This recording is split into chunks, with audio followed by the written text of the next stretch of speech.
Shriram Samarth देहापरी colony प्रपंच मुमुक्षु जनालागी अध्यात्म चर्चा करोनी बहुलोक जे मेल दीपी नमस्कार त्या चैतन्य मूर्ति सद्गुरुनाथ महाराज की जय जय रघुवीर समर्थ सद्गुरु श्री ब्रह्म चैतन्य महाराज अनुग्रहದಿಂದ सद्गुरु श्री ब्रह्मानंद महाराज अनुग्रहದಿಂದ ಹಾಗೂ सद्गुरु श्री ज्ञानेश्वर महाराजರ ಅನುಗ್ರಹದಿಂದ ನಾವು ಈ ಕಾರ್ತಿಕ ಮಾಸದ ಪ್ರಯುಕ್ತವಾಗಿ ಎರಡು ಅತ್ಯಂತ ದಿವ್ಯವಾಗಿರತಕ್ಕಂಥ ಸತ್ಸಂಗಗಳನ್ನು ನಾವು ಅರ್ಥಾತ್ ಏನು ಅಂದರೆ ಶ್ರವಣ ಮಾಡ್ತಾ ಇದ್ದೀವಿ. ಅದರಲ್ಲಿ ನಾವೆಲ್ಲರೂ ಆ ಸತ್ಸಂಗದ ಒಂದು ಅತ್ಯಂತ ಒಂದೇನು ಅಂತಂದ್ರೆ ನಮ್ಮ ಹಿತವನ್ನು ಉಂಟು ಮಾಡತಕ್ಕಂಥ ಒಂದು ಪ್ರಸಂಗವನ್ನು ನಾವೆಲ್ಲರೂ ತಿಳ್ಕೊಂಡಿದ್ದೀವಿ. ಅದು ನಿಜವಾಗಿಯೂ ನಮ್ಮೆಲ್ಲರೂ ಒಂದು ಭಾಗ್ಯ ಅಂತ ತಿಳ್ಕೊಂಡು ಹೇಳಬೇಕು. ಅದರಲ್ಲಿಯೂ ಮುಖ್ಯವಾಗಿ ವಿಶೇಷತಃ ವಾಲ್ಕರಿ ಸಂಪ್ರದಾಯದಲ್ಲಿ ಈ 9 ಮತ್ತು 12ನೇ ಅಧ್ಯಾಯಗಳಿಗೆ ಬಹಳ ಮಹತ್ವವಿದೆ. ಅವು ಈ 2 ಅಧ್ಯಾಯಗಳನ್ನು ಸಂಪೂರ್ಣ ಜ್ಞಾನೇಶ್ವರಿ ಪಾರಾಯಣ ಮಾಡಲಿಕ್ಕೆ ಶಕ್ಯವಾಗದೇ ಇರುವುದು ಈ 2 ಅಧ್ಯಾಯಗಳನ್ನು ಪಾರಾಯಣ ಮಾಡ್ತಾರೆ. ಅದನ್ನು ನಾವು ಕನ್ನಡ ಅಕ್ಷರಗಳಲ್ಲಿ ಈ 2 ಅಧ್ಯಾಯಗಳನ್ನು ಪಾರಾಯಣ ಪುಸ್ತಕವಾಗಿ ನಾವು ಏನ್ ಮಾಡಿದ್ದೀವಿ ಅಂತಂದ್ರೆ ಅದನ್ನ ನಮ್ಮ ಈ ಒಂದು ವಾಂಗ್ಮಯದಿಂದ ನಾವು ಪ್ರಕಟಪಡಿಸಿದ್ವಿ. ಅಂಥ ಈ ಒಂದು 2 ಅಧ್ಯಾಯಗಳನ್ನು ಒಂದೇ ದಿವಸ 2 ಸಂದರ್ಭಗಳಲ್ಲಿ ಶ್ರವಣ ಮಾಡ್ತಕ್ಕಂಥ ಯೋಗ ಪ್ರಾಪ್ತವಾಗಿರುವುದು ನಿಜವಾಗಿ ನಮ್ಮೆಲ್ಲರೂ ಒಂದು ಭಾಗ್ಯ. ಬೆಳಗ್ಗೆ ನಾವು 12ನೇ ಅಧ್ಯಾಯದ ಪರಮ ಪೂಜ್ಯ ಶ್ರೀ ದಲ್ಸರೆ ಬಾಬಾ ಅವರು ಮಾಡಿರ್ತಕ್ಕಂಥ ಪ್ರವಚನವನ್ನು ಶ್ರವಣ ಮಾಡ್ತೀವಿ. ಅದು ಬಹಳ ದೊಡ್ಡದಾಗಿರ್ತಕ್ಕಂಥ ಒಂದೇನು ಪ್ರಸಂಗ. ಅದೇ ರೀತಿಯಾಗಿ ಈ ಸರಿಯಾಗಿ 11:30ಕ್ಕೆ 11ಕ್ಕಿಂತಲೂ 11:15 ನಾವು ಈ 9ನೇ ಅಧ್ಯಾಯದ ಓವಿಗಳನ್ನು ನಾವು ಯಥಾಮತಿ ಅದನ್ನು ವಿವೇಚನೆ ಅಥವಾ ಅದನ್ನು ವಿವರಣೆ ಮಾಡ್ತಾ ಭಾವಾರ್ಥವನ್ನು ಹೇಳ್ತಾ ಆ ಒಂದು ಓವಿಗಳ ಒಂದು ಅರ್ಥವನ್ನು ಭಾವವನ್ನು ನಾವು ಶ್ರವಣ ಮಾಡ್ತಾ ಇದ್ದೀವಿ. ಇದು ನಿಜವಾಗಿಯೂ ನಮಗೆಲ್ಲರಿಗೂ ಈ ಮಾಧ್ಯಮದ ಮೂಲಕ ಶ್ರವಣ ಮಾಡ್ತಕ್ಕಂಥವ್ರೆಲ್ಲರಿಗೂ ಮಹಾರಾಜರು ಬಹಳ ದೊಡ್ಡ ಕೃಪಾ ಅಂತ ತಿಳ್ಕೊಂಡು ನಾವು ಇವತ್ತು ಯಾವ ಓವಿಗಳನ್ನು ನಾವು ಶ್ರವಣ ಮಾಡಬೇಕಾಗಿದೆ ಅನ್ನೋದನ್ನು ನಾನು ಪ್ರಾರಂಭ ಮಾಡ್ತಾ ಇದ್ದೀನಿ. ಭಗವಾನ್ ಶ್ರೀಕೃಷ್ಣ ಅರ್ಜುನನ್ನು ಕುರಿತು ಕುರುಕ್ಷೇತ್ರ ರಣಾಂಗಣದಲ್ಲಿ ಭಗವದ್ಗೀತೆಯನ್ನ ಹೇಳಿದ. ಹೇಳಬೇಕಾದ ಸಂದರ್ಭ ಏನು ಬಂತು ಅಂತಂದ್ರೆ ಕೌರವರನ್ನ ಸಮೂಲ ನಾಶ ಮಾಡಬೇಕು ಅವನ್ನೆಲ್ಲ ಸಂಹಾರ ಮಾಡಬೇಕು ಅನ್ನುವಂಥ ಎಲ್ಲ ಪ್ರಕಾರವಾಗಿರ್ತಕ್ಕಂತಹ ಸಿದ್ಧತೆಗಳನ್ನು ಮಾಡಿಕೊಂಡು ಬಂದು ಪಾಂಡವರು ತಮ್ಮ ಜೊತೆಗೂ ಅಪಾರವಾಗಿರ್ತಕ್ಕಂತಹ ಸೈನ್ಯವನ್ನು ಕಟ್ಟಿಕೊಂಡು ಬಂದು 7 ಅಕ್ಷೋಹಿಣಿ ಸೈನ್ಯವನ್ನು ಕಟ್ಟಿಕೊಂಡು ಬಂದು ಯುದ್ಧ ಇನ್ನೇನು ಪ್ರಾರಂಭ ಆಗಬೇಕು ಅನ್ನೋದಕ್ಕನೇ ಮನುಷ್ಯನ ಜೀವನದಲ್ಲಿ ಹೆಂಗಾಗ್ತದೆ ಅನ್ನೋದಕ್ಕೆ ಇದೊಂದು ಉದಾಹರಣೆ. ಏನು ಅಂದ್ರೆ ಇನ್ನೇನು ಬಾಣಗಳನ್ನು ಬಿಡಬೇಕು ಅನ್ನುವಂತಹ ಸಂದರ್ಭದಲ್ಲಿ ಅರ್ಜುನ್ ಮನುಷ್ಯನಲ್ಲಿ ಒಮ್ಮೆ ಏನು ಉಂಟಾಯಿತು ಅಂದ್ರೆ ಸ್ವಜನಮೋಹ ಉಂಟಾಯಿತು. ಆಯುಷ್ಯ ತುಂಬ ಸಾಧನೆ ಮಾಡಿ ಕೊನೇ ಕ್ಷಣದಲ್ಲಿ ನಮಗೂ ಹಾಗೆ ಆಗುವ ಸಂಭವ ಇರ್ತದೆ. ನಮ್ಮ ಹಳೆಯ ನಮ್ಮ ಮೊಮ್ಮಗ ನಮ್ಮ ಕಾಕ ನಮ್ಮ ಅಮ್ಮ ನಮ್ಮ ಅಣ್ಣ ನಮ್ಮ ತಮ್ಮ ಅಂತ ಬಂದ್ಬಿಡ್ತೀವಿ ಅಂದ್ರೆ ಆಯುಷ್ಯ ತುಂಬ ಮಾಡಿರೋ ಸಾಧನೆ ಎಲ್ಲ ಏನಾಗ್ತದೆ ಅಂದ್ರೆ ನೀರು ಹಾಕಿ ಹೊಡೆದಂಗ ಹೆಂಗೋ ಹಂಗ ಅವನಿಗೆ ಎಲ್ಲ ತಯಾರಿ ಮಾಡಿಕೊಂಡು ಬಂದು ಯುದ್ಧ ಕ್ಷೇತ್ರದಲ್ಲಿ ಇನ್ನೇನು ಬಾಣ ಬಿಡಬೇಕು ಅನ್ನುವಂಥ ಸಮಯದಲ್ಲಿ ಅವನ ಮನುಷ್ಯನಲ್ಲಿ ಒಂದು ಏನಾಗ್ತಂದ್ರೆ ಮೋಹ ನಿರ್ಮಾಣ. ಅರ್ಥಾತ್ ಏನು ಅಂದ್ರೆ ಮೋಹ ಅನ್ನುವಂಥ ಕಾಲ ಸರ್ಪ ಕಚ್ಚಿತು ಅಂತ ಹೇಳ್ತಾರೆ. ಕಾಲ ಸರ್ಪ ಅಂದ್ರೆ ಸಾಮಾನ್ಯ ಸರ್ಪ ಅಲ್ಲ, ಕಾಳಿಂಗ ಸರ್ಪ ಅಂತಿಲ್ಲ, ಕಾಳಿಂಗ ಹಾವು. ಆ ಕಾಳಿಂಗ ಹಾವು ಆ ಕಾಲ ಸರ್ಪ ಕಚ್ಚಿದಾಗ ಸಾಮಾನ್ಯ ಔಷಧಿಗಳಿಂದಾಗಲಿ ಇದರಿಂದಾಗಲಿ ಗುಣ ಆಗುವುದಿಲ್ಲ. ಅದಕ್ಕಾಗಿ ಏನ್ ಬೇಕು ಅಂದ್ರೆ ಖಂಡವಾಗಿ ಅರ್ಥಾತ್ ಏನು ಅಂದ್ರೆ ಮಂತ್ರದಿಂದ ಗುಣಪಡಿಸ್ತಕ್ಕಂಥ ಒಂದು ಗಾರುಡಿನೇ ಬೇಕು. ಅಂದ್ರೆ ಆ ವಿಷವನ್ನ ನಿವಾರಣೆ ಮಾಡತಕ್ಕಂಥ ಮಂತ್ರವಾಗಿನೇ ಬೇಕು. ಅವನಿಂದನೇ ಆ ವಿಷಯಕ್ಕಿದೆ ಅಂದ್ರೆ ಆ ಕಾಲಸರ್ಪ ಮೋಹ ಅನ್ನುವಂತಹ ಇನ್ನೊಂದು ಕಾಲಸರ್ಪ ಕಚ್ಚಿತ್ತು. ಸ್ವಜನಂ ಹಿ ಕಥಂ ಹತ್ವಾ ಸುಖಿನ ಸ್ಯಾಮ ಮಾಧವ ದೃಷ್ಟ್ವೇಮಂ ಸ್ವಜನಂ ಕೃಷ್ಣ ಯುತ್ಸುಂ ಸಮುಪಸ್ಥಿತಂ.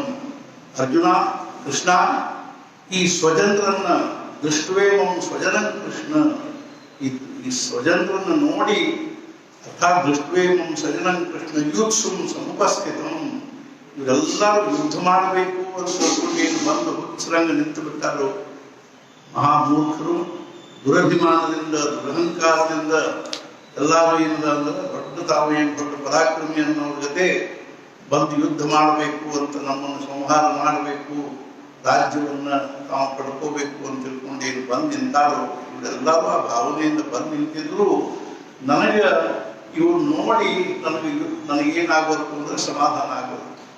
ಇವ್ರು ನಾವು ಬಂದು ಹೆಂಗೆ ನಮಗೆ ಸುಖ ಆಗ್ತದೆ. ಸ್ವಜನಮ್ಮೆ ಕಥಂ ಹತ್ವಾ ಸುಖಿನ ಸ್ಯಾಮ ಮಾಧವ, ಈ ಸ್ವಜನರನ್ನ ಸಂಹಾರ ಮಾಡಿ ನನಗೆ ಹೆಂಗೆ ಸುಖ ಆಗ್ತದೆ, ನಮ್ಗೆ ಹೆಂಗೆ ಸಮಾಧಾನ ಆದೀತು. ಇವರ ರಕ್ತದಲ್ಲಿ ಎದ್ದು ತೆಗೆದಿರ್ತಕ್ಕಂಥ ರಾಜ್ಯದ ಒಂದು ಸುಖೋಪಭೋಗಗಳನ್ನು ನಮಗೆ ಹೆಂಗೆ ಭೋಗಿಸ್ಲಿಕ್ಕೆ ಶಕ್ಯ ಆಗ್ತದೆ ಐಶ್ವರ್ಯವನ್ನ. ಆದ್ರಿಂದ ಕೃಷ್ಣ ನನಗೆ ಯುದ್ಧ ಬೇಡ. ಅರ್ಥಾತ್ ಏನು ಅಂದ್ರೆ ನಾನು ಭಿಕ್ಷೆಯನ್ನಾದರೂ ಬೇಡಿಕೊಂಡು ನನ್ನ ದೇಹ ಅರ್ಥಾತ್ ಏನು ಅಂದ್ರೆ ಜೀವನ ನಿರ್ವಾಹ ಮಾಡ್ಕೋತೀನಿ, ಅರ್ಥಾತ್ ದೇಹ ಧಾರಣೆ ಮಾಡ್ಕೋತೀನಿ, ಆದ್ರೆ ನಾನು ಯುದ್ಧ ಮಾಡೋದಿಲ್ಲ ಅನ್ನುವಂಥ ಒಂದು ಅರ್ಥಾತ್ ಏನು ಅಂದ್ರೆ ಅತ್ಯಂತ ಎಷ್ಟು ಇದುವಾದ ಅಂದ್ರೆ ಅವನಿಗೆ ನರ್ವ್ಸ್ ಅಟ್ಯಾಕ್ ಆಯಿತು ಅಂತ ನರ ದೌರ್ಬಲ್ಯ ಉಂಟಾಯಿತು, ಮನೋದೌರ್ಬಲ್ಯ ಉಂಟಾಯಿತು.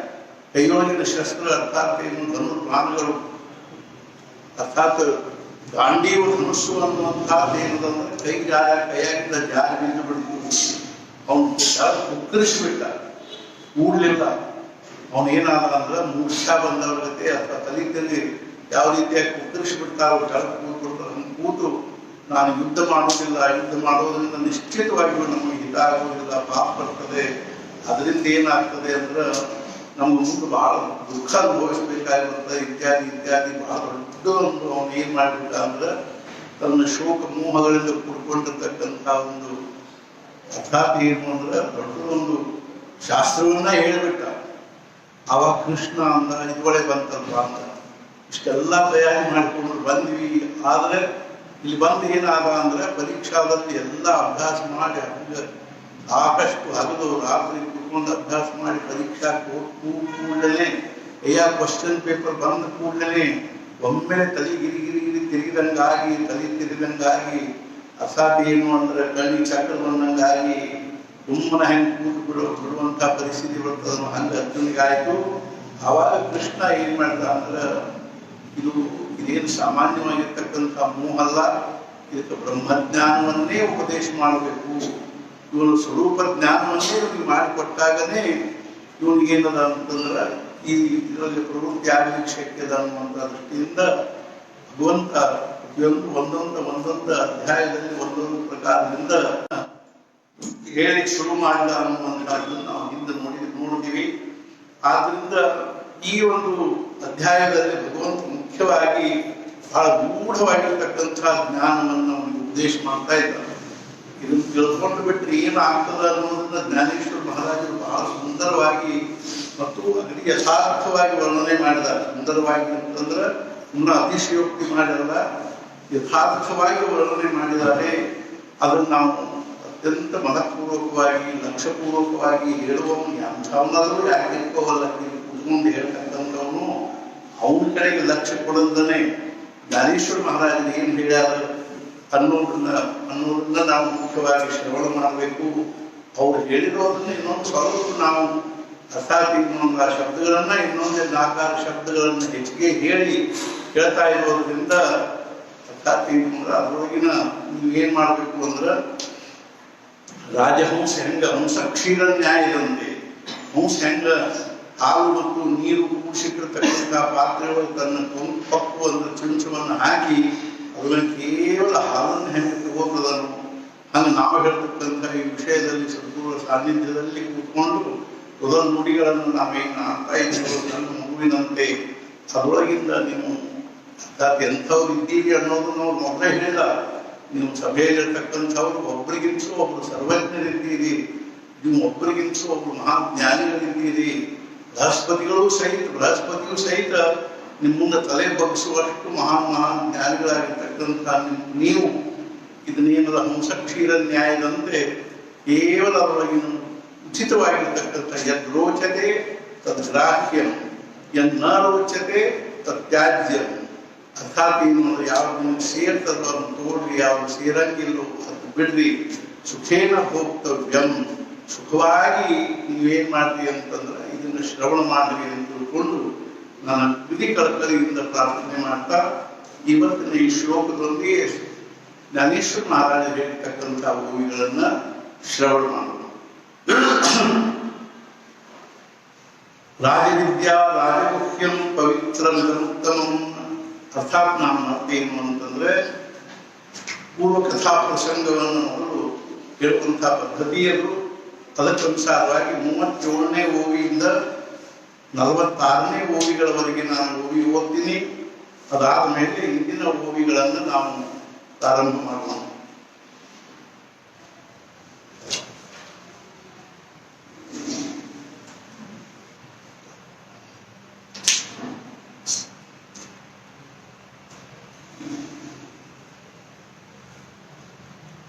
ಸ್ತನದಲ್ಲಿ ಹಾಲು ಮುಕ್ತವಿರುವುದು, ಆದರೂ ಅದರ ಮಾಧುರ್ಯ ಸ್ತನಕ್ಕಿರದು.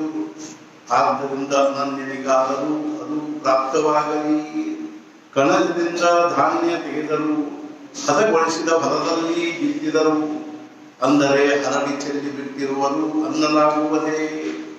ಆದ್ದರಿಂದ ಸುಮನ ಹಾಗೂ ಸುಬುದ್ಧಿಗೆ, ಅನಿಂದಕ ಹಾಗೂ ಅನನ್ಯನಾದವನಿಗೆ ಗೌಪ್ಯವಾಗಿದ್ದರೂ ವಿಷಯ ಅವರಿಗೆ ಸುಖವಾಗಿ ಹೇಳಬೇಕು. ಈಗ ಇಂಥ ಈ ಗುಣ ಸಂಪನ್ನನು ನಿನ್ನ ಹೊರತು ಇಲ್ಲ ಯಾವನು. ಆದ್ದರಿಂದ ನಿನ್ನಲ್ಲಿ ಈ ರಹಸ್ಯವನ್ನು ಮುಚ್ಚಿಡಬಾರದು. ಈಗ ಮತ್ತೆ ಮತ್ತೆ ರಹಸ್ಯವೆಂದು ಅಂದರೆ ನಿನಗೆ ಬೇಸರವೆನಿಸಬಹುದು. ಈಗ ಜ್ಞಾನ ಹೇಳುವೆ ಸಹಜವಾದದ್ದು ವಿಜ್ಞಾನದೊಂದಿಗೆ. ಆದರೆ ಬೇರ್ಪಡಿಸಬೇಕವನ್ನು ಬೇರ್ಪಡಿಸುವಂತೆ ಸತ್ಯಾಸತ್ಯಗಳನ್ನು ಆರಿಸಬೇಕು. ಯೋಗ್ಯವಾದದ್ದನ್ನು ಸರಿಯಾಗಿ ಪರೀಕ್ಷಿಸಿ. ಕೊಕ್ಕಿನ ಚಿಮಟದಿಂದ ರಾಜಹಂಸವು ಹಾಲು ನೀರನ್ನು ಮಾಡುವಂತೆ ವಿಭಾಗವು ಅದರಂತೆ ಮಾಡಿಕೊಡುವೆ ವಿಂಗಳವು ಜ್ಞಾನ ವಿಜ್ಞಾನಗಳ. ಗಾಳಿಯ ವೇಗದಿಂದ ತೌಡು ಹಾರಿ ಹೋಗುವುದರಿಂದ ಸಂಗ್ರಹವಾಗುವುದು ಧಾನ್ಯದ ರಾಶಿ ತಾನಾಗೆ. ಅದರಂತೆ ತಿಳಿದುಕೊಂಡರೆ ಇದು ಸಂಸಾರವಾಗಿಯೇ ಉಳಿಯುವುದು. ಆದರೆ ಮೋಕ್ಷ ಸಿಂಹಾಸನದಲ್ಲಿ ಕೂಡಿಸುವುದು ತಿಳಿದವನನ್ನು. ರಾಜವಿದ್ಯಾ ರಾಜಗುಹ್ಯಂ ಪವಿತ್ರಂ ಉತ್ತಮಂ ಪ್ರತ್ಯಕ್ಷಾವಗಮಂ ಧರ್ಮ್ಯಂ ಸುಸುಖಂ ಕರ್ತುಮವ್ಯಯಂ.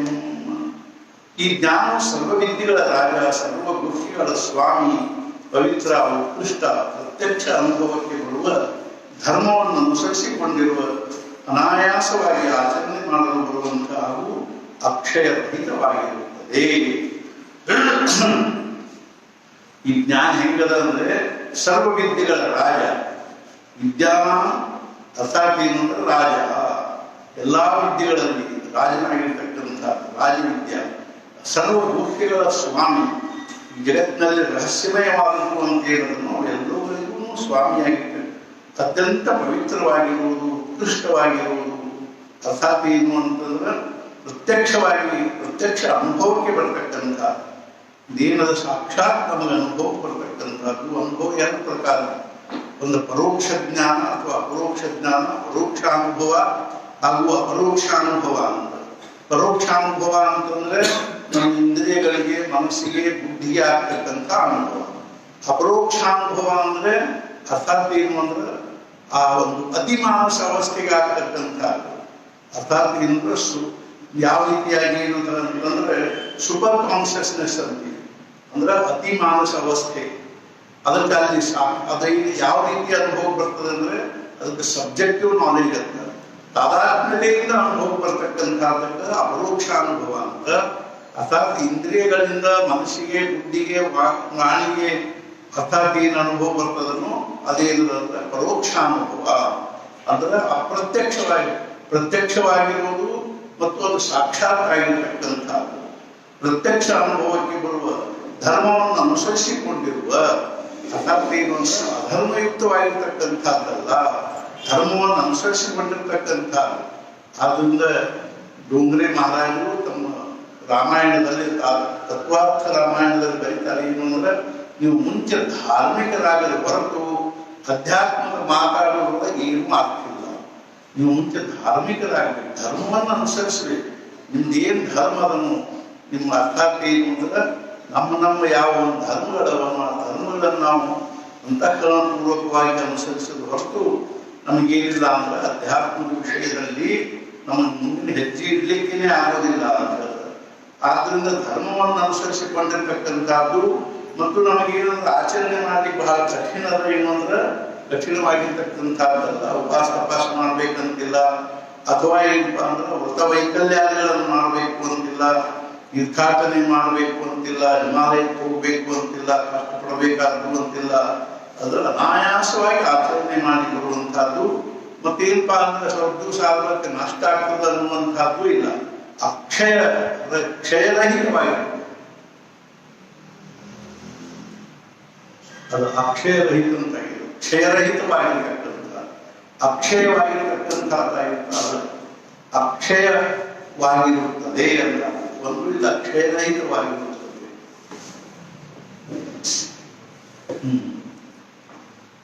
ಇದು ಸರ್ವಜ್ಞಾನಗಳ ಊರಲ್ಲಿ, ಶ್ರೇಷ್ಠತೆಗಳ ಆಚಾರ್ಯ ಪದವಿಯಲ್ಲಿ, ಸರ್ವ ರಹಸ್ಯಗಳ ಸ್ವಾಮಿತ್ವದಲ್ಲಿ, ಪವಿತ್ರತೆಗಳ ರಾಜ.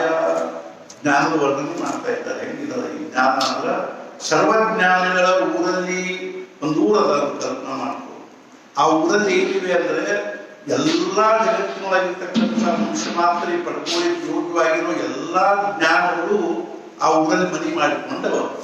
ಅಂಥ ಒಂದು ಜ್ಞಾನ ಊರಿನಲ್ಲಿ ಶ್ರೇಷ್ಠತೆಗಳ ಆಚಾರ್ಯ ಪದವಿಯಲ್ಲಿ, ಅರ್ಥಾತ್ ಆ ಊರಲ್ಲಿ ಅದು ಹೆಂಗದ ಸುಮ್ಮನೆ ಎಲ್ಲಾ ಜ್ಞಾನಗಳ ಜೊತೆ ಕಾನೂನು ಮನೆ ಕಟ್ಕೊಂಡದ ಅಂತ ತಿಳ್ಕೊಂಡಲ್ಲ.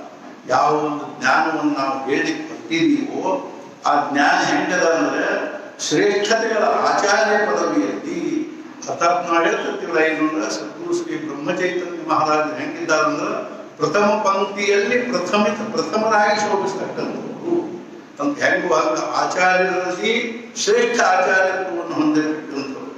ಅಲ್ಲೇನು ಒಂದು ಆ ಗ್ರಾಮದಲ್ಲಿ ಇರ್ತಕ್ಕಂಥ ಜ್ಞಾನಗಳವನು, ಆ ಜ್ಞಾನಗಳಲ್ಲಿ ಶ್ರೇಷ್ಠ ಜ್ಞಾನ ಅಂತೇನವನು, ಆ ಶ್ರೇಷ್ಠ ಜ್ಞಾನಗಳಲ್ಲಿ ಪರಮಶ್ರೇಷ್ಠವಾಗಿರ್ತಕ್ಕಂಥದ್ದು. ಸರ್ವ ರಹಸ್ಯಗಳ ಸ್ವಾಮಿತ್ವದಲ್ಲಿ, ಎಲ್ಲ ರಹಸ್ಯಗಳ ಒಂದು ಸ್ವಾಮಿತ್ವ ಅನ್ನೋದು ಇದಕ್ಕೆ ಪ್ರಾಪ್ತವಾಗಿರ್ತಕ್ಕಂಥ ಪವಿತ್ರತೆಗಳ ರಾಜ. ಅರ್ಥಾತ್ ಜ್ಞಾನ ಎಂಥದ್ದಂದ್ರೆ ಇದು ಅತ್ಯಂತ ಪವಿತ್ರತೆಗಳ ರಾಜನಾಗಿರ್ತಕ್ಕಂಥ, ಪವಿತ್ರವಾಗಿರೋ ಜಗತ್ತಿನೊಳಗೆ ಎಷ್ಟವನು ಅವೆಲ್ಲ ಪವಿತ್ರವಾಗಿರ್ತಕ್ಕಂಥವುಗಳ ರಾಜನಾಗಿರುತ್ತೆ. ಹಾಗೂ ಧರ್ಮಗಳ ನಿಜಧಾಮ. ಅರ್ಥಾತ್ ಈ ಜ್ಞಾನ ಹೆಂಗದ ಅಂದ್ರೆ, ಧರ್ಮ ಅನ್ನುವಂಥದ್ದು ಅಲ್ಲಿ ಏನ್ ಮಾಡ್ಕೊಂಡದಂದ್ರೆ ಮನಿ ಮಾಡಿಕೊಂಡಿದೆ. ಈ ಜ್ಞಾನದಲ್ಲೇನೆ ಧರ್ಮ ಏನದ ಅಂತಂದ್ರೆ ತನ್ನ ಮನೆಯನ್ನು ಮಾಡಿಕೊಂಡಿರ್ತಕ್ಕಂಥದ್ದು ಅಂದ್ರೆ ಅಲ್ಲಿ ಧರ್ಮ ವಾಸ ಮಾಡಿದೆ. ಉತ್ತಮಗಳಲ್ಲಿ ಉತ್ತಮ, ಅರ್ಥಾತ್ ಏನು ಅಂದ್ರೆ ಹಾಗೂ ಧರ್ಮಗಳ ನಿಜಧಾಮ, ಉತ್ತಮಗಳಲ್ಲಿ ಉತ್ತಮ, ಪ್ರಾಪ್ತವಾಗುವುದಿಲ್ಲ ಪುನರ್ಜನ್ಮ, ಪಡೆದುಕೊಂಡರಿದನ್ನು.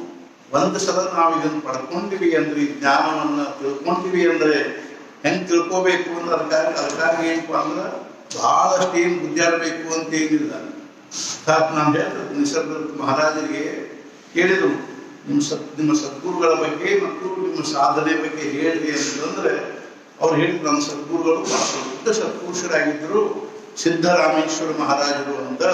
ಸಿದ್ದರಾಮೇಶ್ವರ ಮಹಾರಾಜರು ಗುರುದೇವ್ ರಾಮದೇವರಿಬ್ರು ಗುರುಬಂಧುಗಳು, ಇಬ್ರು ಭಾವುಸಾಹೇಬ ಮುದೀಕರ್ರೆ ಏನು ಅಂತಂದ್ರೆ ಶಿಷ್ಯರಾಗಿರ್ತಕ್ಕಂಥವ್ರು. ಅವರ ಶಿಷ್ಯರು ಯಾರು ಅಂದ್ರೆ ಸಿದ್ದರಾಮೇಶ್ವರ ಮಹಾರಾಜರ ಶಿಷ್ಯರು ಕಣ್ಣೂರು ಗಣಪತರಾವ್ ಮಹಾರಾಜರು ಹೌದು, ಅದೇ ರೀತಿಯಾಗಿ ನಿಸರ್ಗದತ್ತ ಮಹಾರಾಜರು ಹೌದು, ಅದೇ ರೀತಿಯಾಗಿ ಆಗ್ರಾದಲ್ಲಿರ್ತಕ್ಕಂಥ ದತ್ತ ಮಹಾರಾಜರು ಹೌದು. ಅರ್ಥಾತ್ ಏನು ಅಂದ್ರೆ ಅವರು ಹೇಳಿದ್ರು, ನಮ್ಮ ಸದ್ಗುರುಗಳು ಬಹಳ ದೊಡ್ಡ ಸತ್ಪುರುಷರಾಗಿದ್ರು. ಅವ್ರು ನನಗೆ ಏನಂದ್ರು ಅಂದ್ರೆ, ನೀನು ಬ್ರಹ್ಮ ಇದ್ದೀಪ ಅಂತ ಹೇಳಿದ್ರು. ನಾನು ಹೂನ್ರಿ ಅಂದೆ. ಮುಂದೆ ಹ್ಞೂನ್ರಿ ಅಂದೆ ಅಂತಂದ್ರು. ಮುಂದೆ ಏನ್ ಮಾಡಿದ್ರಿ? ಏನ್ ಮಾಡಲಿಲ್ಲ. ಅವ್ರು ಹೇಳಿದ್ರು ನೀನು ಬ್ರಹ್ಮ ಇದ್ದಿ, ನಾವು ಅಂದ್ಬಿಟ್ಟೆ ಮುಗಿದ್ರು.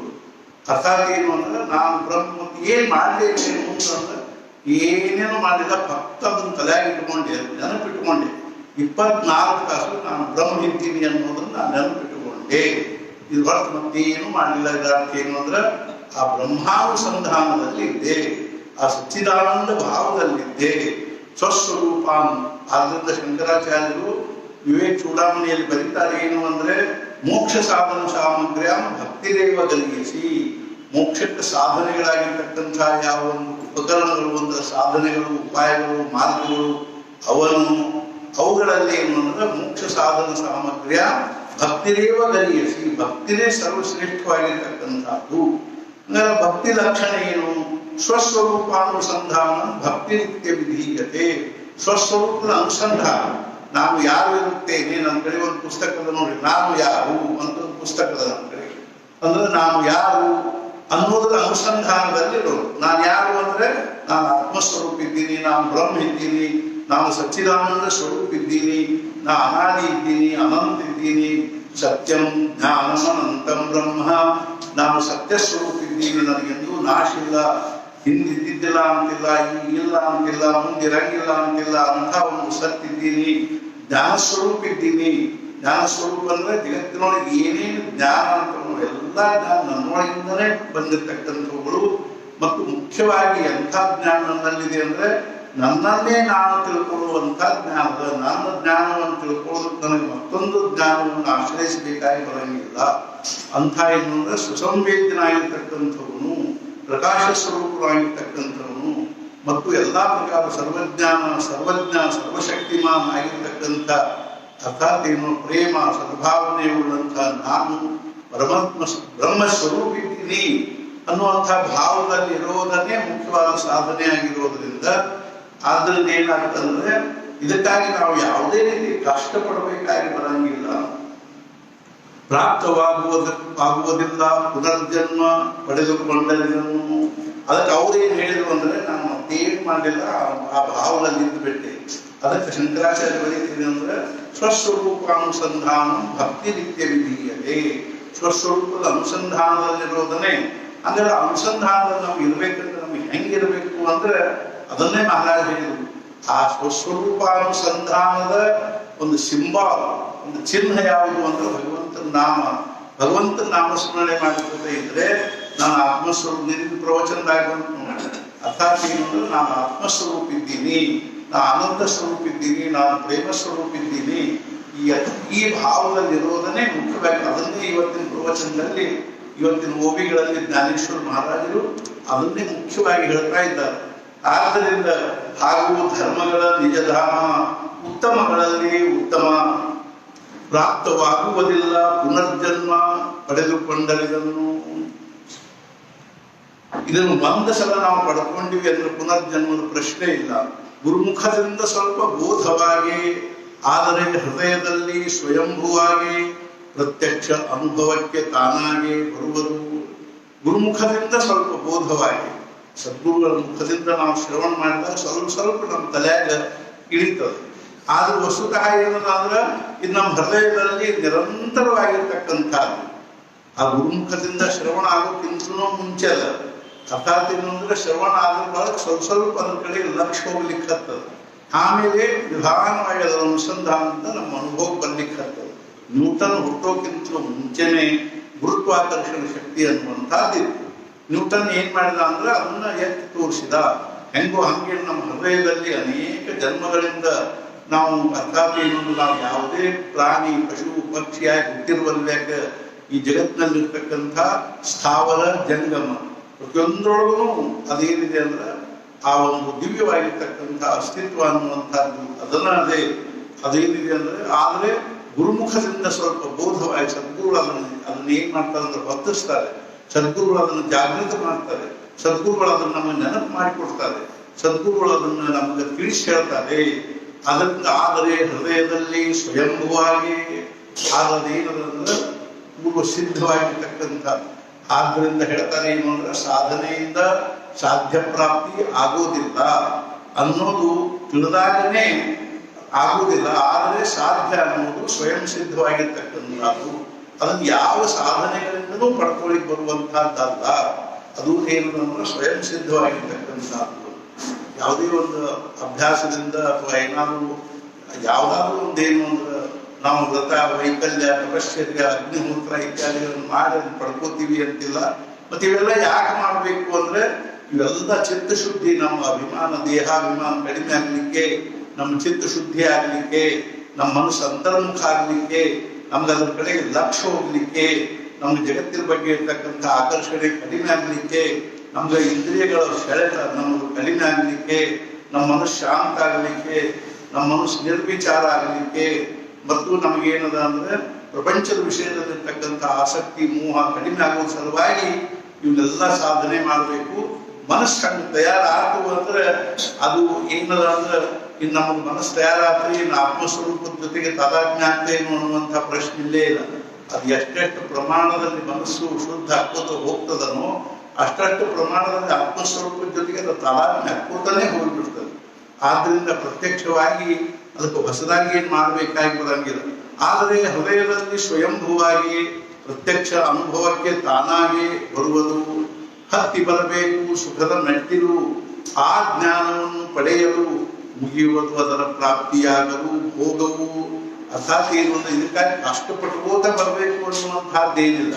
ಸುಖದ ಮೆಟ್ಟಿಲು ಹತ್ತಿ ಬರಬೇಕು, ಇದರ ಅರ್ಥ ಏನು ಅಂದ್ರೆ ನಾವು ನಿಧಾನವಾಗಿ ಸುಖವಾಗಿ ಬರಬೇಕು ಅಂತ. ಅದೇ ರೀತಿಯಾಗಿ ಇನ್ನೊಂದು ಸೂಕ್ಷ್ಮ ಆಗಿರ್ತಕ್ಕಂಥ ಆದ್ಕೆ ಏನು ಅಂದ್ರೆ ಒಂದೊಂದ ಸುಖದ ಮೆಟ್ಟಲುಗಳನ್ನು ಹಿಂದೆ ಬಿಟ್ಕೋತೂ ಬರಬೇಕು. ಈ ಸುಖ ಬಿಟ್ವಿ, ಈ ಸುಖದ ಭಾವನಾ ಬಿಟ್ವಿ, ಈ ಸುಖ ಬಿಟ್ವಿ ಅನ್ಕೋತ ಉಪನಿಷತ್ತಿನಲ್ಲಿ ಹೇಳ್ತಾರೆ ಏನು ಅಂದ್ರೆ ಸರ್ವಾಭಿತ್ತಸ್ಯ ಪೃಥ್ವೀ ಸ್ಯಾತ್ ಸೈಕೋ ಮಾನುಷ ಆನಂದ. ಅರ್ಥಾತ್ ಏನು ಅಂದ್ರೆ ತೇ ಶತಂ ಮಾನುಷ ಆನಂದಾ ಸೈಕೋ ಮನುಷ್ಯ ಗಂಧರ್ವಾನಾಂ ಆನಂದ ಶ್ರೋತ್ರಿಯಸ್ಯ ಚಾಕಾಮಃ ತಸ್ಯ. ಈ ಜಗತ್ತಿನೊಳಗೆ ಎಲ್ಲಾ ಸುಖಗಳನ್ನು ಒಬ್ಬ ಮನುಷ್ಯನಿಗೆ ಭೋಗ ಮಾಡ್ಲಿಕ್ಕೆ ಕೊಟ್ರೆ ಅದರಿಂದ ಅವ್ನಿಗೆ ಏನು ಸುಖ ಆಗ್ತದನೋ ಅದಕ್ಕೊಂದು ಮನುಷ್ಯ ಸುಖ. ಆ ಸುಖ ಯಾರಿಗೆ ಸಿಕ್ಕದ ಅಂದ್ರ ಶ್ರೋತ್ರಿಯಸ್ಯ ಚಾಕಾಮಃ ತಸ್ಯ.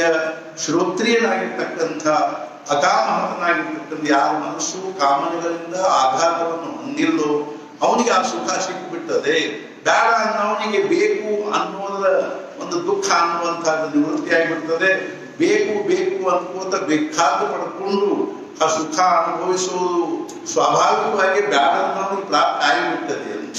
ಹೆಂಗು ಹಂಗ ಒಂದೊಂದ ಸುಖದ ಮೆಟ್ಟಲನ್ನು ಹೇಳ್ತಾ ಹೋಗ್ತಾ ಕೊನೆಗೆ ಅವ್ರು ಏನಂತಾರಂದ್ರೆ ಆ ಪರಮಾತ್ಮ ಸುಖ ಅನ್ನುವಂಥದ್ದು ಎಲ್ಲಕ್ಕಿಂತಲೂ ಶ್ರೇಷ್ಠವಾಗಿರುವುದು ಅಂತ. ಹೆಂಗೋ ಹತ್ತಿ ಬರಬೇಕು ಸುಖದ ಮೆಟ್ಟಿಲು, ಒಂದೊಂದ ದಾಟಿಗೋತ ಬರಬೇಕು ಅಂತ.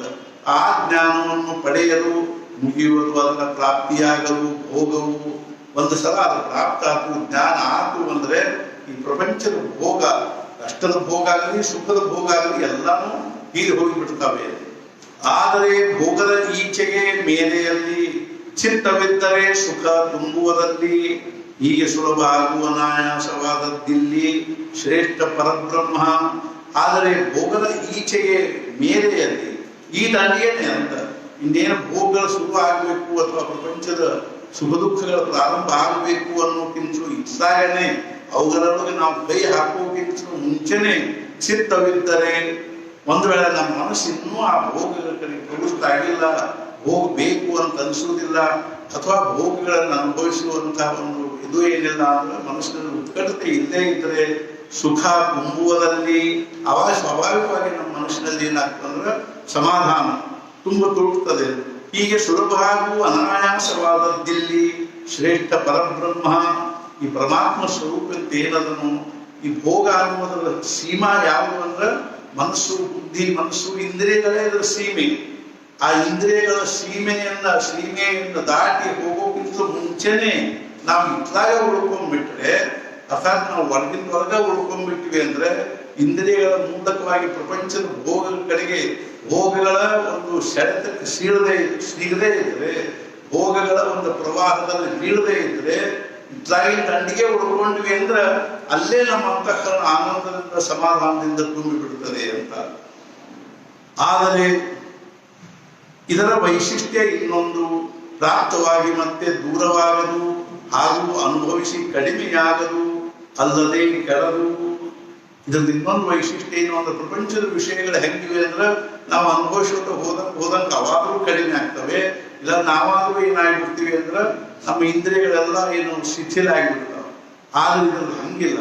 ಇದರ ವೈಶಿಷ್ಟ್ಯ ಇನ್ನೊಂದೇನು, ಪ್ರಾಪ್ತವಾಗಿ ಮತ್ತೆ ದೂರವಾಗದು. ಒಂದ್ಸಲ ಇದು ನಮ್ಗೆ ಪ್ರಾಪ್ತ ಆದವು, ಆ ಅನುಭವ ಬಂತು, ಆ ಜ್ಞಾನ ಬಂತು, ಆತ್ಮಭಾವದಲ್ಲಿ ನಾವು ಪ್ರತಿಷ್ಠಿತ ಆದ್ವಿ. ನಿಧಾನವಾಗಿ ನಾವು ದೇಹ ಭಾವದಿಂದ ಅತೀತ ಆದ್ವಿ. ದೇಹ ಭಾವವನ್ನು ಅಥವಾ ಸತ್ಸಕ್ಕಿವಿ. ಈ ದೇಹ ನಾನಲ್ಲ, ಈ ದೇಹವು ನಾನಲ್ಲ, ದೇಹ ನಂದಲ್ಲ ಅನ್ನುವಂಥ ಭಾವದಿಂದ ದೇಹವನ್ನು ನಾವು ತೃತೀಯ ಪುರುಷದಲ್ಲಿ ನೋಡ್ಲಿಕ್ಕೆ ಹತ್ವಿ. ಅಂದ್ಕೊಂಡು ನಿಧಾನವಾಗಿ ಏನಾಗ್ಲಿಕ್ಕೆ ಹತ್ತದೆ ಅಂತಂದ್ರೆ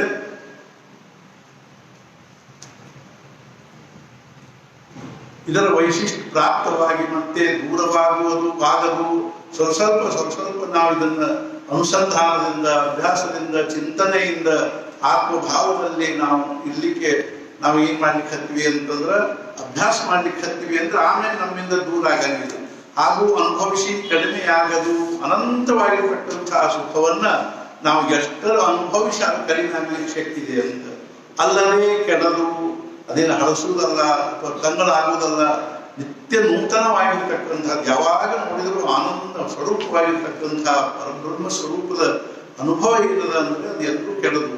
ಹೇ ತರ್ಕಚತುರ, ನೀನು ಹೊಂದಬಹುದು ಸಂಶಯವನ್ನು, ಅನುಭವಿಸದೇ ಇಂಥ ಶ್ರೇಷ್ಠ ವಸ್ತುವನ್ನು ಜನ ಹೀಗಿರುವುದು.